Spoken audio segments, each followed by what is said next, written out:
Nandini delivery 2 delivery ಆಯ್ತಲ್ಲ ಅವಳಿಗೆ, ಗಂಡು ಮಕ್ಕಳು ಡಿಫ್ರೆಂಟ್ ಜಾಸ್ತಿ ಇತ್ತು, ದೂರಕ್ಕೆ ಮಕ್ಕಳಾಗಿದ್ದು ಅವಳಿಗೆ.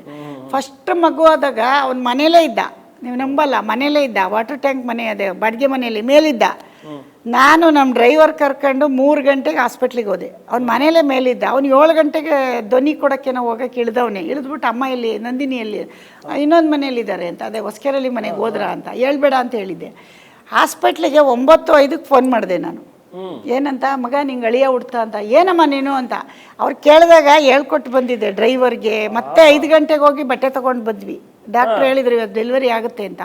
ಬಟ್ಟೆ ತೊಗೊಂಡು ಹೋಗಿ 9 ಗಂಟೆ 5 ನಿಮಿಷಕ್ಕೆ ಕೊಡ್ತಾ 9:10ಕ್ಕೆ ಯಶಕ್ಕೆ ಫೋನ್ ಮಾಡಿದೆ, ಮಗ ನಿಂಗೆ ಗೊತ್ತೇ ಇಲ್ಲ ಎಷ್ಟು ಮನೇಲಿ ಮೇಲಿದ್ದು. ಬೆಳಗ್ಗೆ ಅದು 7 ಗಂಟೆಗೆ ಡಬ್ಬಿಂಗ್ ಕೊಡಕ್ಕೆ ಹೋಗಿದ್ದಾನೆ, ಗಜಕೇಸರಿ ಇದೇನೋ ಶೂಟಿಂಗ್ ನಡೀತಿತ್ತು, ಒಂಚೂರು ಧ್ವನಿ ಏನೋ ಒಂಚೂರು ಕೊಡಬೇಕು ಅಂತ ಹೋದ. ಅಮ್ಮ ಎಲ್ಲಿ, ರಾತ್ರಿ ಹಿಂದಿನ ದಿವಸ ಎಲ್ಲ ಒಟ್ಟಿಗೆ ಇದ್ವಿ, ಮೇಲೆ ಅವನು ಹೋದ, ನಂದಿನಿ ಕೆಳಗಿದ್ಲು, ನಾನು ಇನ್ನೊಂದು ಮನೆಯಿಂದ ಎಲ್ಲ ಒಟ್ಟಿಗೆ ಬಂದಿದ್ವಿ. ಅಂದರೆ ಡಾಕ್ಟ್ರು ನಮಗೆ ಲೇಡೀಸು ಗೊತ್ತಿರುತ್ತಲ್ಲ, ಹೇಳಕ್ಕೆ ಹೋಗ್ಬಾರ್ದು ಇವ್ನಿಗೆ ಅಂತ ಜಾಸ್ತಿ ಹೇಳಿದ್ರೆ, ಅದೊಂಥರ ನಿಮಗೆ ಗೊತ್ತಿಲ್ಲ, ತಂಗಿ ನೋಡಿದಾಗ ಆಗ ಸಂಕಟಗಳು. ಆಮೇಲೆ ಅವನು ಬೇರೆ ಶೂಟಿಂಗ್ ಇದರಲ್ಲಿ ಇರ್ತಾನೆ, ಇವೆಲ್ಲ ನೋಡಿಬಿಟ್ಟು ಅವ್ನಿಗೇನು ಎಲ್ಲ ಹೇಳ್ಬಾರ್ದು ಅಂತ. ಅವ್ರ ಡ್ಯಾಡಿನೂ ಬಂದರು ನಮ್ಮ ಜೊತೇಲಿ, ನಾವೆಲ್ಲ ಹೋದ್ವಿ. ಆಮೇಲೆ ಡಾಕ್ಟ್ರು ಹೇಳಿದ್ರು ಇವತ್ತು ಡೆಲಿವರಿ ಆಗುತ್ತೆ ಅಂತ.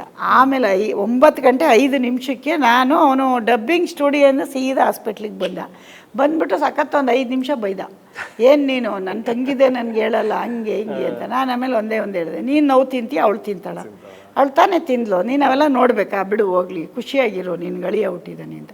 ಆಮೇಲೆ ಇನ್ನೊಂದು ಮಗು ಹಾಸನಲ್ಲಿ ಕೇಳ್ತಾನೆ ಇದ್ದ, ಅಮ್ಮ ಯಾವಾಗ ಏನು ಅಂತ. ಇನ್ನೂ ಟೈಮ್ ಹೇಳಿಲ್ಲ ಕಣೋ, ಟೈಮ್ ಡೆಲಿವರಿ ಆದಮೇಲೆ ಆವಾಗಲೂ ಫೋನ್ ಮಾಡಿದೆ. ಆ ಥರ ನಾವು ಅವ್ನಿಗೇನು ಕಷ್ಟ ಕೊಡಬಾರ್ದು ಅಂತ ಅಷ್ಟೆ. ಅವ್ನು ಸುಖವಾಗಿ ಹಂಗಿರ್ಬೇಕು ಅಂದರೆ ನಾವು ಹಿಂಗೆ ಕಷ್ಟ ತೊಗೊಂಡಿದ್ದೀವಿ. ಎಲ್ಲದಕ್ಕೂ ಹೇಳ್ತಾರ್ರಿ, ಪ್ರತಿಯೊಂದಕ್ಕೂ ಬೆಳಿಗ್ಗೆ ಎದ್ರೆ ಎಲ್ಲದಕ್ಕೂ ಮಗ ಅಂತಾರೆ. ನಮ್ಮ ಮನೇಲಿ ನಾವು ಕಷ್ಟ ಕೊಡಲ್ಲ. ಅವನು ಮಾಡಿದ್ದಾನೆ, ಬೇರೆ ಬೇರೆ ಸಾಧನೆ ಮಾಡ್ತಾವನೆ, ನಾವು ಇವೆಲ್ಲ ಕೊಟ್ಬಿಟ್ರೆ ಹಿಂಗೆ.